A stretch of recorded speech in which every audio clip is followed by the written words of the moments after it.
Hi, Scott here, and I just found out about an hour ago about a friend of mine that's named Eric, and he was just put on a ventilator. He's got coronavirus,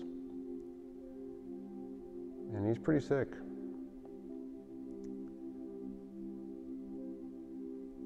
I had made a video earlier today, and it's not that it was bad or I was insensitive, but yeah, it feels a little different right now. And just after I was praying for a little bit for Eric and Mary and their young daughters, yeah, it's very real.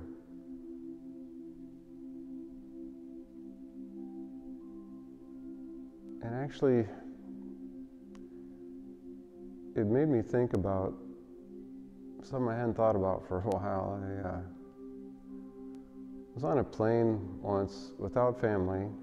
This is just 10 years or so ago.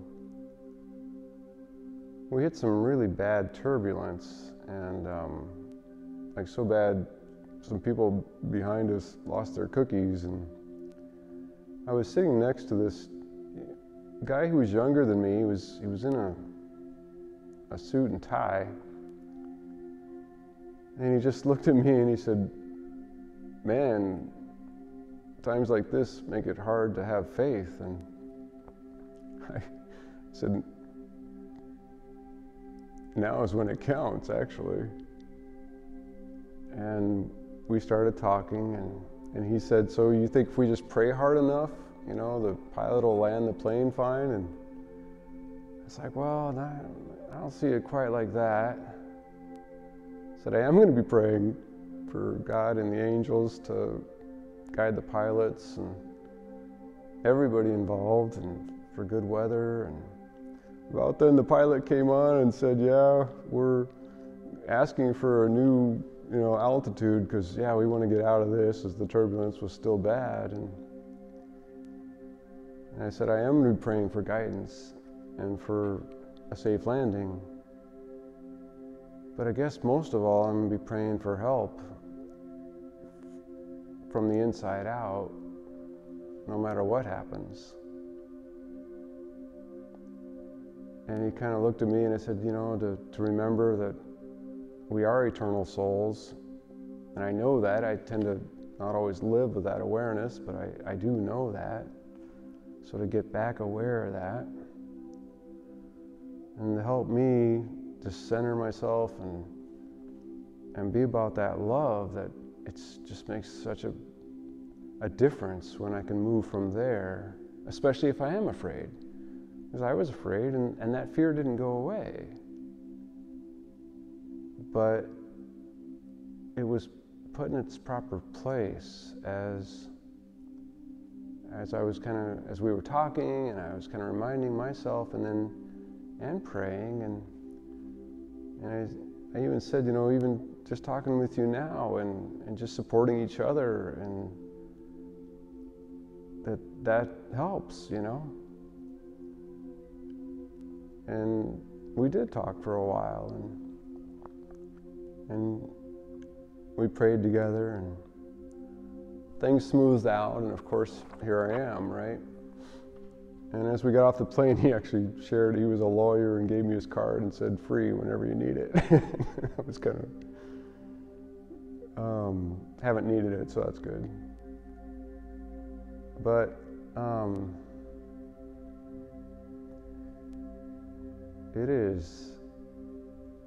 it's just the best way to live, to remind ourselves of what we really are. I think we are eternal souls, branched into being human right now. And there is this love that we can get in touch with as we center ourselves. And I always pray for help, even doing that, and then for guidance in how to be here with the best love for myself and others that I can live from, no matter what. And then, yeah, absolutely praying for healing, like for Eric and for all those people on the front lines with this coronavirus, and for families.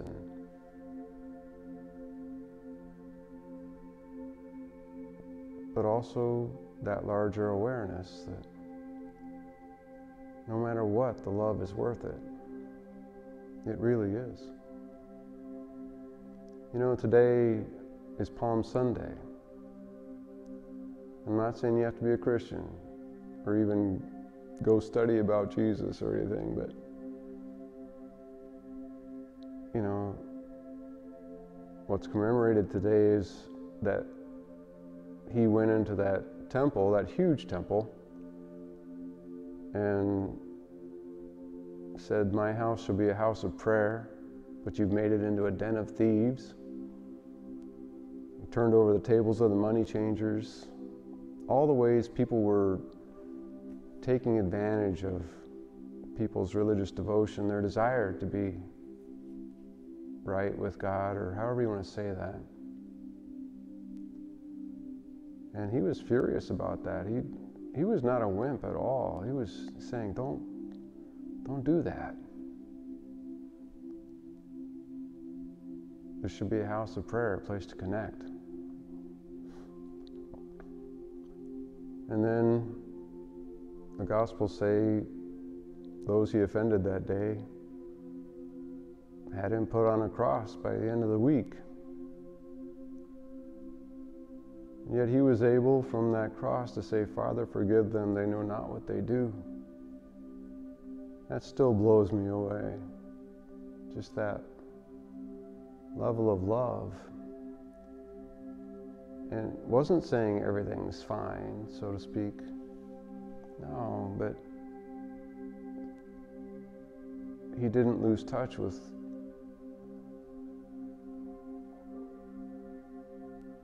the heart of who he was, you know? And don't get me wrong, it doesn't mean we can't get angry or whatever, you know, but there is this love that can help us see that when people are doing bad things, that's what he said. He said, "I came to seek and save the lost." We get lost in fear, and then we can end up doing things that aren't of love at all, or even worse, right? Doing horrible things. And when we get back to loving, it just gives us a whole different kind of power. It doesn't remove crosses all the time. Sometimes it does, but sometimes it doesn't. But it does bring a resurgence of life from a different level. And that's what we celebrate at Easter. It overcomes whatever those crosses might be in this life or the next. So don't get me wrong, I'm not denying suffering at all. You know, most of you know we've been through some things, and others have been through a lot worse. But I can guarantee you that centering and getting in touch with that deeper love at the heart of who we are, it's always been the best thing. Through the suffering, beyond it, in good times or bad. That's why we have the center. You know, part of why I wanted to be here in the big studio and buy the teak root up here, it's because like one day a woman came in here and she said it's like a casual temple. I loved hearing that, both parts of that. You know, casual, I want everybody to feel just relaxed when you come here. You can be casual, you know? For me, it's like grandma's house, and I tell people that. It's like going to grandma's house every day, and that means just where you're just loved. And, you know, when I think about when I was a little guy going to my grandparents, it just felt like it was just unconditional love there and just support, you know, and they just supporting us to be going after our lives. And don't get me wrong, a lot of love in my home too, but the grandparents, it's like there weren't really the same expectations, and all that. And I'm not knocking my parents. I'm just saying, hopefully you can get a feel for what I'm talking about.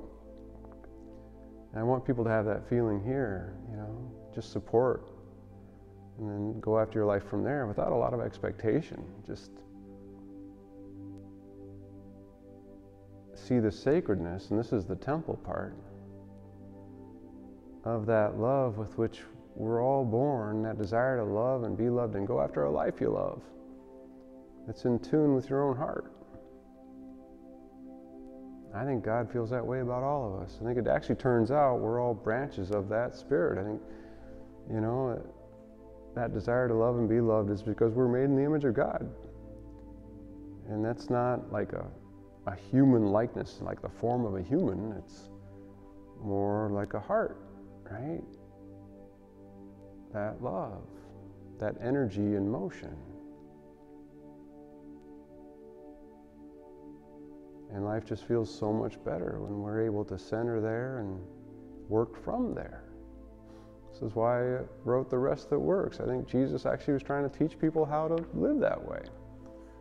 That's why he said, come to me, all you who labor and are heavy burdened, and I will give you rest. The Message version says, learn from me the unforced rhythms of grace. Take up my yoke. My yoga, the word actually is the same in Aramaic, yoke and yoga. In other words, come into alignment with this love that'll both help you find peace, but then also works. It's a beautiful image. But however you do it, it's not about any religion. To me, that's now a secondary question. Religion or not. It's about getting to loving ourselves and loving others in alignment with this love of God that gives life, kind of no matter what.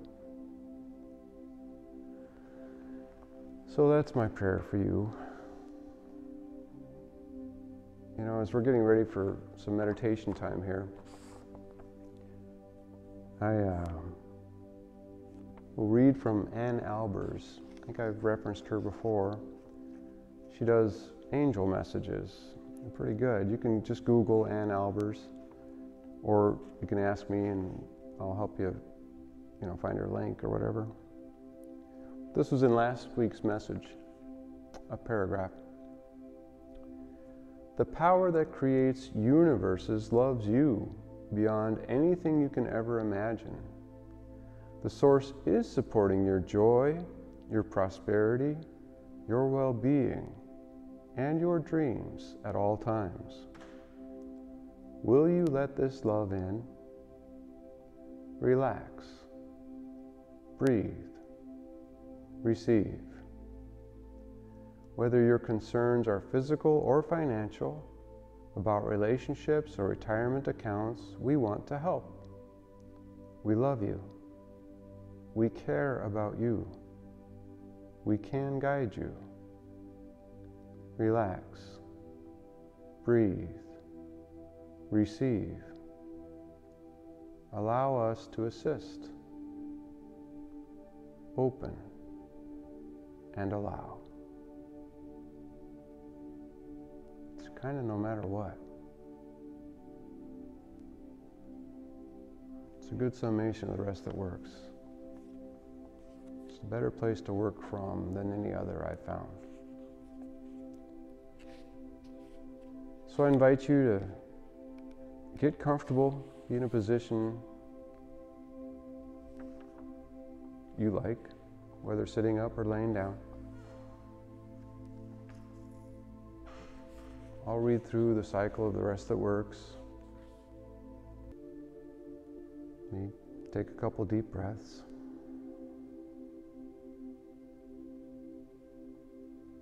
Get comfortable.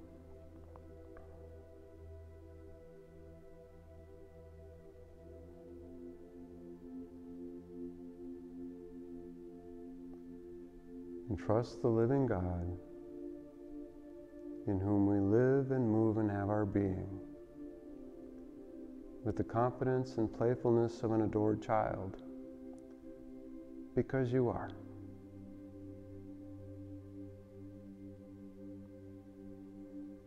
rest. Relax your critical mind as you open your heart. Slow down, take a few breaths, and trust the unforced rhythms of grace that are giving you life. Right here, right now. Settle in with them like a branch in a vine.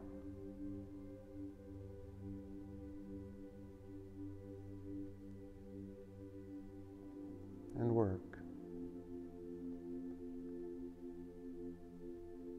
Seek to be open to the highest good in the moment with the Holy Spirit, the Spirit who brings wholeness through love, not a critical spirit that would condemn you or others. Just settle in and work with that Spirit now.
As we are preparing to come out of this meditation time, remember, you are going to exist, whether in this form or another, as you, meaning the heart of who you are. So the real question for any of us at any time is, with what spirit are we moving? And just know that this spirit is available. The holy, healing spirit that gives life from the inside out, really no matter what else is happening. And that, yeah, you'll get lost. I get lost all the time. So I set aside time to come back. And the more you do that, the more you cultivate it on a regular daily basis, the more it's like a muscle you have to even rely on when you need it. So whatever you do, don't give up on that. If you get out of sync, which you will, no beating up, just start praying and asking God and your angels for guidance on how to get back and get into a new level, get into a new experience of it. It's a big part of the adventure too.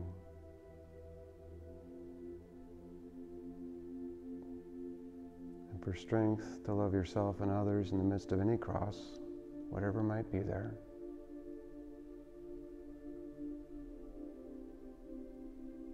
For the strength to get through it.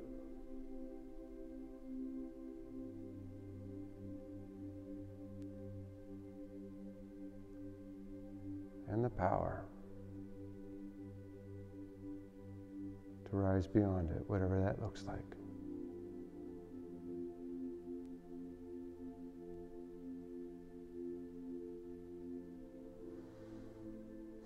Amen. Thank you so much for your part, whatever that's been, in creating the center, both this place, but most importantly tonight, that vision and that spiritual space. That support of one another and doing whatever helps each other to go to our hearts and live from there, no matter what. It's a great way to live. So thank you.